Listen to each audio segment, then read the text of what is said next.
Okay, welcome to our service learning final project presentation. We're group three.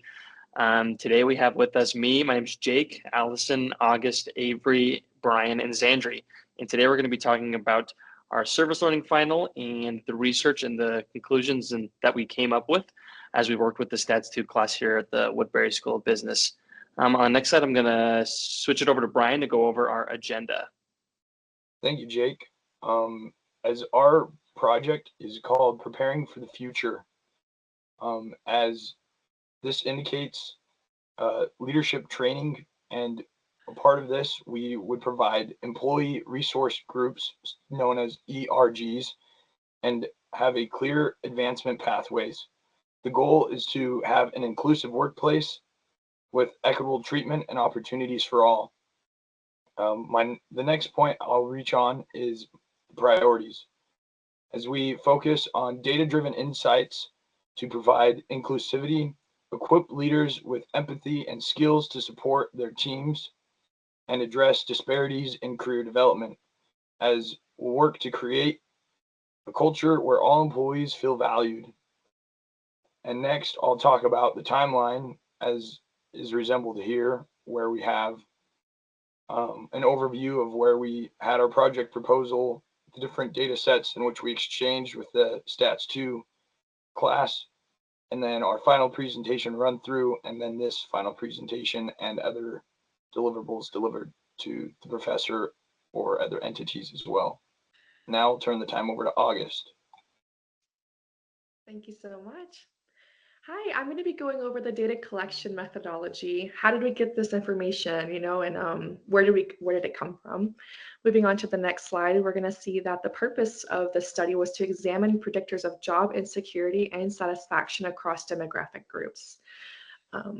So the focus was to worry about job loss. We have the white and non-white employees, as well as the job satisfaction among the female employees. So what happened is we had a statistics team that sent out a survey to people all across America who were working. We had about 560 participants total, and there were more females that participated over the males.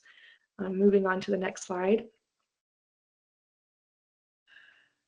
This survey was designed with self-reported data collected via structured questionnaires. So on this questionnaire, they had a 1 to 10 rating for the questions, and they would put where they felt that they landed in that rating. The demographics that we wanted to assess were the ages, the gender, the races, marital status, as well as the location in Utah and outside of Utah. As well as the job factors, the engagement, the organizational tenure, the income, and leadership traits were also assessed. Moving on to the next slide. The participants, we had plenty of diverse people participating, employees across tons of different type of jobs. The only criteria that they needed in order to participate in our survey was the full-time employment, and as well as willingness to report sensitive information about their relationship with leaderships as well as their job. Thanks. Move on. All right, and then this survey was administered electronically, and they were filled out online as well. And then the scales that were used by the statistics team to make sure that the data was analyzed properly was scales for engagement, their meeting, adequacy of compensation, and inclusive leadership. Thanks so much. Moving on, we're going to pass over to Avery for results and recommendations. Thank you, August. Males tended to have higher levels of job satisfaction than females. Interestingly enough, females had greater variation in their answers to the survey. Job satisfaction for females on a scale of 1 to 10, they rated their job satisfaction as a 7.23, whereas males rated their job satisfaction as a 7.69, which is a significant difference. It is also important to note that males rated their job satisfaction greater than females when controlling 4 levels of education, levels of race, the level of income, and whether or not the respondents were married. Some indicators of job satisfaction are as follows. First, we have engagement.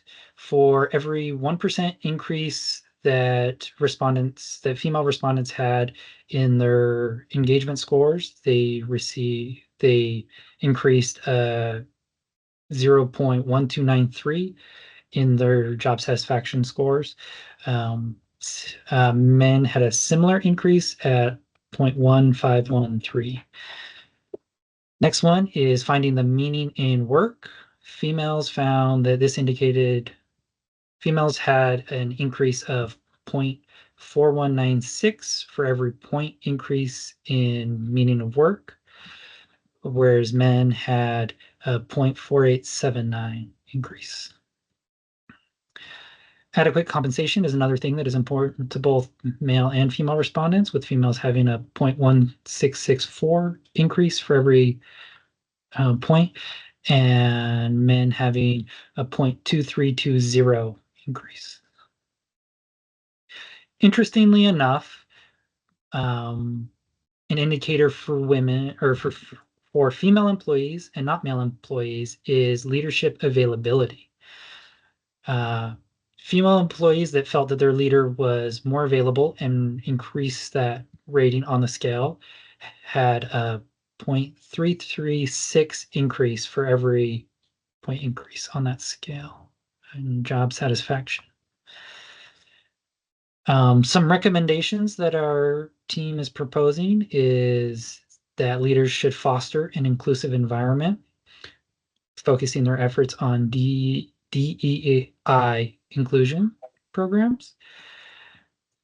We believe this can be accomplished by implementing leadership training for all leaders and encouraging mentorship programs to increase the availability of leaders to their employees. And then I will be passing the time over to Zandri. Awesome. Thank you, Avery. So I will be going over the deliverables. So today, after this presentation, you will receive the presentation we're giving. You'll also get a report summarizing all of our findings, recommendations, and impact. Then we will give you a general summary report, then a report on gender-specific insights on job satisfaction, then an infographic showing workplace environment inclusivity, and then finally a training slide for managers. On my next slide, I will be talking about the gender-specific insights on job satisfaction. So this report focuses on women's satisfaction. The key findings include the intrinsic rewards, extrinsic rewards, work quality, and workplace dynamics. We can see on this chart that comparing inside and outside of Utah, there's a slight variation. On this next slide, we're talking about the training infographic. So this infographic includes information on how to make workplace environment more inclusive. And then on our next slide, I will be talking about the training slides. So this is a slide deck that includes 8 slides, and that can be used as gap training for management. And then if you just look at some of the slides at the bottom, you can see that it includes core strategies for effective training. Now I will be turning the time over to Allie. Thank you, Zandri. Okay, so in order to ensure a success in these implementations and to evaluate this project, we recommend both qualitative and quantitative evaluations throughout the implementation. So the first would be to monitor the training completion rate. So having a self-report for all employees that are needed to go through the training slides and make sure that you have an accurate number of who's completed that to ensure that that's been done. Another thing to look at is the DEI metrics, and we suggest doing that consistently to make sure you're measuring how those have been affected by these implementations. Another thing that we would recommend is having a workplace satisfaction survey conducted about after a quarter of these different things implemented, and to compare that data and the results of that to the initial data that is given as part of this project. We also recommend a leadership feedback report being offered for employees to give feedback to their leaders and how accessible they were or how they felt about inclusion in all of these topics, so that you can truly evaluate and assess what the organization needs and how it's being impacted by these different deliverables and the overall project. And now I'll pass it on to Jake to talk about the sustainability plan. Thank you very much, Allie. Today we're going to talk about the sustainability plan for our project and what we've done, because without sustainability, then a project doesn't really mean anything. It's very important to institutionalize the training.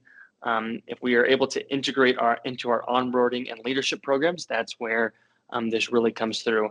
If we're able to update it biannually with feedback, without the feedback that we receive from our employees, then there's no way that this can do anything or can grow. And offer to train the trainer programs. This would be a program where you train the employee that is training people, so that people that are in lower representative groups, whether that be women or minorities in the workplace, that they don't feel left behind. On my next slide, I'm going to talk about supporting the employee resource groups. Appointing leaders and leadership groups with budgets is very essential, and making sure that those leadership groups have a diverse group, whether that be people of color, whether that be women. These groups should be formalized as enduring support and have mechanisms within the organization. This involves appointing dedicated leaders with a small annual budget for events and initiatives. A rotating leadership structure will bring fresh perspectives while incorporating ERG participation into leadership and developing plans and performance goals, ensuring ongoing organizational commitment. On my next slide, I'm going to talk a little bit more about career advancement pathways. Without all of these things, without making sure that there's a way for people to advance, there's no room for growth. And people can't grow and become better employees if there's no pathway for them to grow. Annual reviews for equity is essential. Equitable career advancement pathways must be maintained by conducting annual reviews for promotion data to identify and address disparities. Mentoring programs should connect employees from disadvantaged groups with senior leaders to foster their professional growth. Clear and transparent promotion criteria must also be established and communicated to all employees. On my next slide, I'm going to talk more about embedding inclusivity. Essentially, this is what our project is about, is embedding inclusivity. Without inclusivity, this project is nothing, and it's very essential to include everyone, and it must be embedded into the organization's strategic goals. This includes setting measurable objectives, publishing annual diversity impact reports, and collaborating with external organizations to access benchmarking and resources. Such actions will help reinforce the organization's commitment to inclusivity. For me, that is the final part of the sustainability plan. As we conclude, we want to emphasize the importance of fostering inclusive workplaces where everyone feels valued and empowered to thrive. Through our efforts in this project, we have identified actionable solutions and resources that can drive meaningful change. Thank you for your time, and we are happy to answer any questions that you might have.